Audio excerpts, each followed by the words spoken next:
Welcome to the Codcast, a weekly discussion dealing with politics and public policy in Massachusetts. I'm Bruce Moll from CommonWealth Magazine, and I'm joined today by Michael Bobbitt, who started last week as the Executive Director of the Massachusetts Cultural Council. Michael, thanks for joining us. Thanks for having me, Bruce. Good to be here. If you don't mind, I'd like to have you introduce yourself to our audience. So, who are you and where did you come from? So I'll give you the whole 48-year history about me. No, I'll just tell everyone, I am 48 years old. I moved here last summer, 2019, to run New Repertory Theater from the Washington, D.C. area, specifically Montgomery County, Maryland, which is just in the suburb outside. But born and raised in D.C., lived in lower northwest D.C., found my love for the arts way back in first grade when I was in the third act of Hansel and Gretel as Hansel, which my mom says was the best act. Picked up music and dance and throughout high school and went to college to study trumpet and left college and actually went back to the dance world to study classical ballet and then moved on to musical theater. And in my early 20s, I moved back to DC, fell in love, and my ex and I adopted a baby boy from Vietnam when he was 8 months old. He's now 19 and studying marine biology at the University of Florida. Hopefully someday he'll make me rich off of that. And then used that time to be a dad and wanted to focus on being a dad. And so I sort of stopped performing and started teaching and choreographing and directing and then eventually moved into the arts management world and learned all I could learn about fundraising and governance and how to manage arts organizations and led a couple of arts organizations. I was the director of touring productions for the Smithsonian, which is kind of a big job to have. Yeah. And then I moved on to running Adventure Theater, which is the longest running children's theater in the DC region. And while I was there, we won numerous awards and quadrupled our patron base and our revenues. And we put out 4 national tours and commissioned over 40 new works with some of America's best playwrights, and had 2 shows transfer off Broadway and 1 show internationally. And then after 12 years of doing that, when my kid was about to go to college, I thought maybe it's time to move on and fell in love with this theater in Watertown called New Repertory Theater. I moved up here with my new husband, Steve, about a year and a half ago, 20 months ago. We now live in Cambridge. I have 7 siblings, and don't tell my siblings, but I'm pretty sure I'm the favorite child of Dorothy Bobbitt, who is living in North Carolina right now. And other than that, I'd like to stay physically fit. I am a sort of a health guru. I am a whole food plant-based eater. So I only eat vegetables, fruits, nuts, beans, and grains, nothing processed, no sugar, no dairy, and no meat. And I have a pretty good spiritual practice. But I enjoy life. And so I'm thrilled and happy now to be the executive director of Mass Cultural Council. So that's a great summary, and you did it so quickly too. That's great. So tell me a little bit though about your artistic background. You said you played trumpet in college. I read somewhere that you had a trumpet scholarship to college. Is this in a band? Is this jazz trumpet? What kind of trumpet would you play? Yeah, so in 3rd grade, I remember being paraded into the band room, which is in the basement of Parkview Elementary School. And there was a table filled with instruments, and I was asked by the music teacher to pick one. And the trumpet was the shiniest and prettiest to me, so I picked the trumpet. And I started playing the trumpet. I think I had lessons once a week in elementary school, and I kept doing that through junior high school. I was in the marching band and the concert band, and I got pretty good at it. I got really good at it. And so in high school, I transitioned out of DC public schools and went to a private all-boy Jesuit high school called Gonzaga College Preparatory School.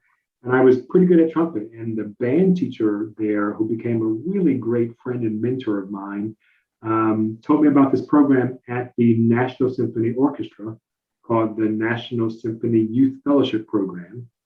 and I auditioned and got in there. I think there were 20 of us in our first class. I think I did that every year of high school. But the great thing about that program is I got to go to rehearsals of the NSO at the Kennedy Center. I got to take private lessons from the first and second chair of the trumpet section. I got to conduct the symphony. I got to play with the symphony and had tons of master classes and great experiences. So when it was time to go to college, the thing I did the best was play the trumpet. And so I went to Susquehanna University on a trumpet and academic scholarship. And after a couple of years there of really studying to be a classical trumpeter, although I played in sort of the wind ensemble, the concert band, and the marching band, and the jazz band, my focus was to be the next Wynton Marsalis, but only his classical side. Okay. I loved his classical music. And so after a couple of years of doing that, I realized it wasn't my cup of tea. I missed theater and I missed dance. And so I left and went back to pursue those other passions of mine. So it's a little interesting. Talk a little bit about this transition from the arts world, the actual arts world, where you're creating performances and running an organization, what have you, to sort of a government job, if you will, overseeing or promoting the cultural and arts activities in Massachusetts. Perhaps the most high-profile job in state government dealing with that, but still quite a shift from what your background has been. Tell me about why you decided to make that change. It's hard to explain because I enjoy being an artist, and I certainly have enjoyed all of the work that I've done as an artist. But part of me was always intrigued by the process. I liked studying dance because dance felt like 1 + 1 = 2, that if I didn't get my petit tendu right, then my battement won't be as strong or my leaps won't be as good. If I didn't get my scales right when I was playing trumpet, then all the other things wouldn't quite be there.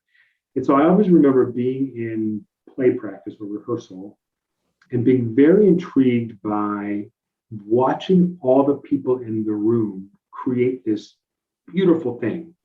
So you had the playwright, the director, the music director, the choreographer, and then all these artists and the designers. And together, everyone is using their imagination to imagine what the final product would be like. And that intrigued me so much. And so that process, I became fascinated about artists and probably sort of unhealthily fascinated by artists. And in the last 15 years of my work, I learned about all the other aspects of being an arts leader. Like you have to know how to fundraise, you have to know how to manage people and get out of them what you need to get out of them. You have to learn how to plan long-term, strategically plan long-term. You have to learn how to deal with culture and adjust culture and make culture work, manage a board, understand enough about finance, also understand a lot about how legislation and the arts work together. And what I loved most in the last sort of 15 years of the work was making the room available for artists to be artists rather than being in the room as an artist. And so the organizations that I ran, I only did art for those organizations occasionally. Most of the time, I would hire people and get them all together and say, do great stuff. And then I would run out and try to make sure I had money and people to support the work they were doing. So this sort of move to government in a way, I think I was preparing myself for that all my career. And now I get to do that for a whole state full of arts and culture organizations and artists. I get to help them get into the room to do art. And it's just so fulfilling. I'm so excited about waking up every day and seeing what I can do to make the world a better place for artists and arts organizations and patrons of the arts. And a lot of our listeners may not be that familiar with the Massachusetts Cultural Council. Just describe, briefly what you view as its role here, and what its role is, and then how you want to massage it and move it in any different direction, if you could. Yeah, so Mass Cultural Council is an independent state arts agency. Most of our funding comes from appropriations from the legislation that comes from tax dollars. So this year we got almost $18.2 million. Most of that goes back out into the field. So we are a grantor of several arts and culture and science organizations and a lot of artists and things like festivals. And I know that one of the programs we're going to talk about is the Culture RX program, which I'm still just learning about. But we are supporting arts and culture organizations and artists to do the work that they're doing. The other part that we do is offer services to help them with technical things like I attended the beginning session of how to engage your board during this remote period. I've seen programs giving advice to arts organizations about how to make their financials better. So we offer those kinds of services as well. And I think what I'm hoping to do, especially now that we have all these sort of dueling social crises, is to help pull us all together and figure out how we get through this, the current crisis of COVID, but also the race equity reckoning. And how do we come out on the other side of that better than we were when we went into it? You know, I've talked to some of the bigger arts organizations, arts and cultural institutions, museums and theaters and what have you. And they've really been hard hit by this COVID pandemic. And I can only imagine what smaller arts organizations, what impact it's had on them. You're sort of coming at a time, hopefully we're sort of nearing the end of this period, but it's a very tough time in arts and culture area. I can't imagine a worse time because a lot of it depends on people interacting and people going out to see things and all that. And it's just sort of vanished. That's a tough spot to come out. It is. And certainly to change jobs and to take on, as you said, maybe the most important job in arts and culture in the state. Yeah, it's an interesting place to be. And I'm lucky that I have been given the gift of ideas and imagination. And I think one of the things I love about arts and culture and artists is that there's no one on the whole planet that's better at imagining the world differently. We're experts at it. We spend all day, all night thinking about that sculpture. And we see a lump of clay and we can see what that lump of clay can be, or a blank paint canvas and a bunch of paint, and we can see what that can be, or a playwright with an idea, then just opening up their computer and creating a whole thing, or a choreographer who can see a whole dance on someone's bodies. So we're really great at it.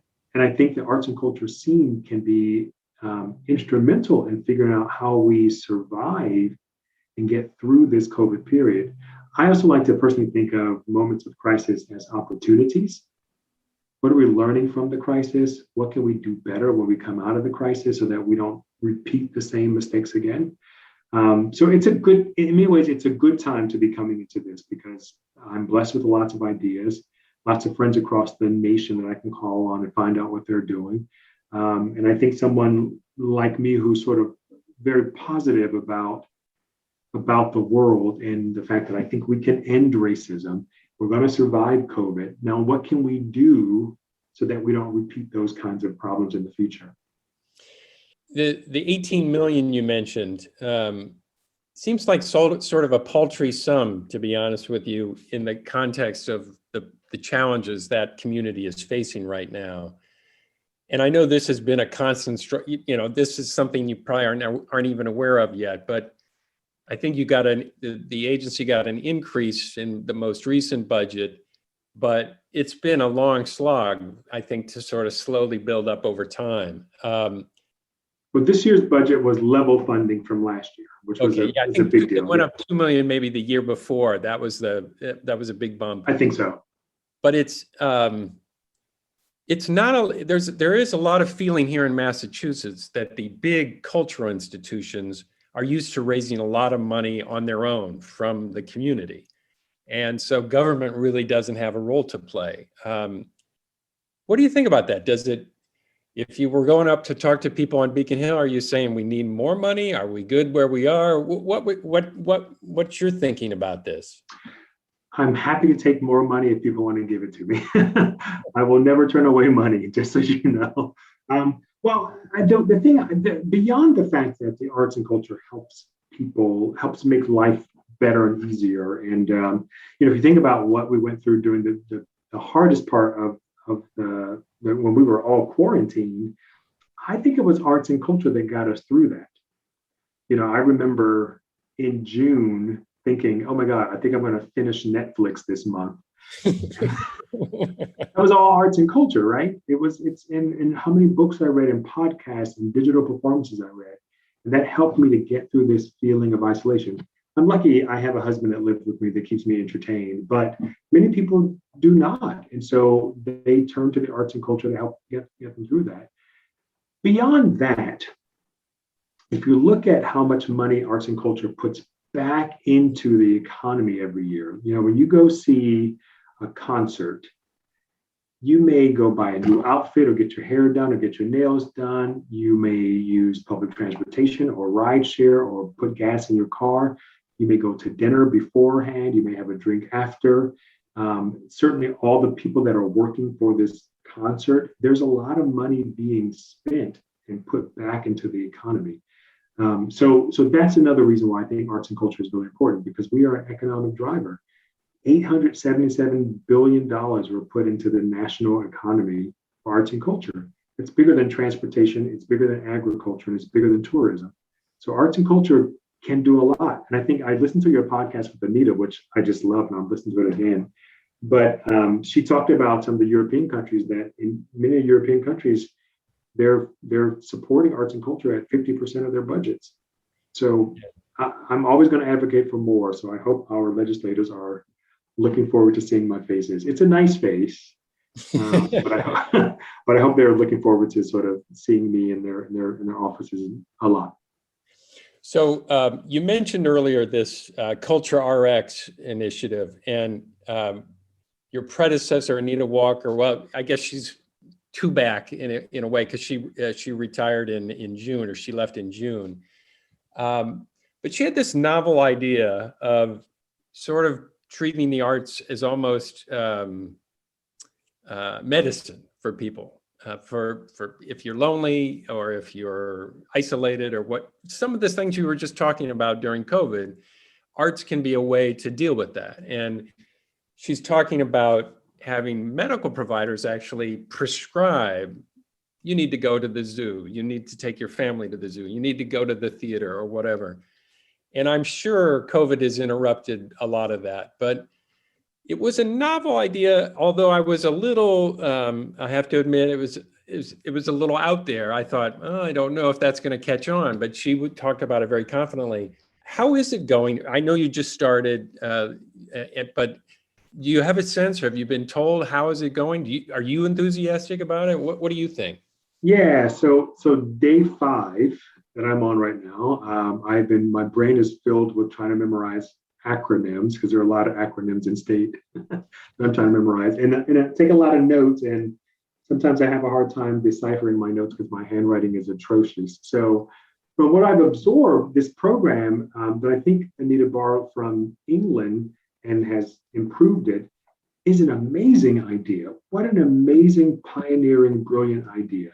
And it makes a lot of sense. And I think that the staff at Mass Cultural Council plus Anita found a lot of data to support the fact that prescribing arts is making people healthier. I think there was some stat, she said 60% healthier.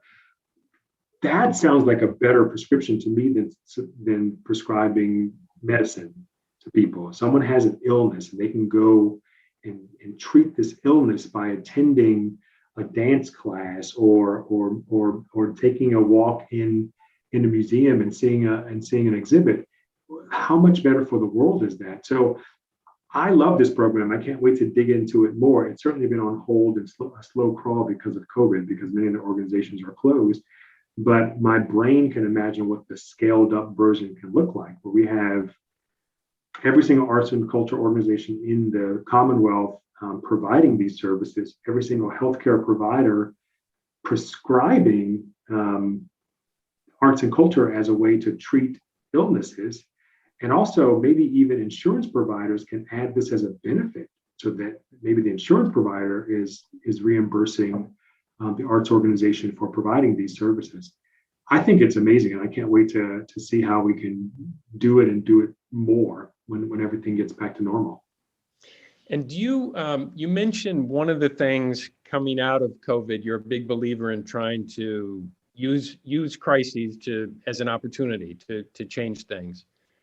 And one of the things that this crisis has taught us is that certain communities, people of color, have suffered, or maybe suffered is not the right word, but maybe it is the right word. They've been Suffered sounds right to me. more harshly than other groups, and we've had a big debate about that whole issue, healthcare, having to use public transit during a pandemic, because these communities have to get out, and they're often people doing essential work and what have you. Do the arts play a role in addressing some of those issues? Sure. Well, I think arts and culture is inherently a social justice medium. Most of the time when you're seeing art, there is some social comment or some mirror to what society is doing in that art. And so we can help to support all that. But in my own sort of personal life, and also in what I've brought to organizations, is really thinking about how can what we do support people that need it the most. And I always think that if humans in general, in society in general, focuses on that, how do we take care of the people that need it the most? We can bridge the gap between those that have privilege and those that are marginalized and close that. And when you do that, everyone benefits. When oppression exists, no one is free. And so if we can figure out how to take care of the people that need it the most, we'll close that gap, and then we can end all the travesties that are happening in the organization. So I think arts and culture can play a big part of that. I don't necessarily know how that's going to come out in action, but I know at my last theater that I worked for, we had general admission seating. We didn't have. We made sure that half of our artists were people, more than half in most cases, were people of color, so that audiences are seeing people that look like them on stage. And all of those things sort of support lots of people. I also think that one of the opportunities that we have, and when I talk about sort of coming out of crisis, so the 2008-9 financial crisis, we really used that and came out on the other side of that really strong. My last theater was in a national park. And so in 2016, when the government shut down, I was shut down. It was only a couple of weeks, but we were running one of the best-selling shows of our history during that period.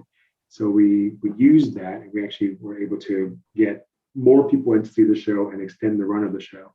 And then the last thing, one day I woke up and I saw my phone. There was a bunch of texts and a bunch of phone calls.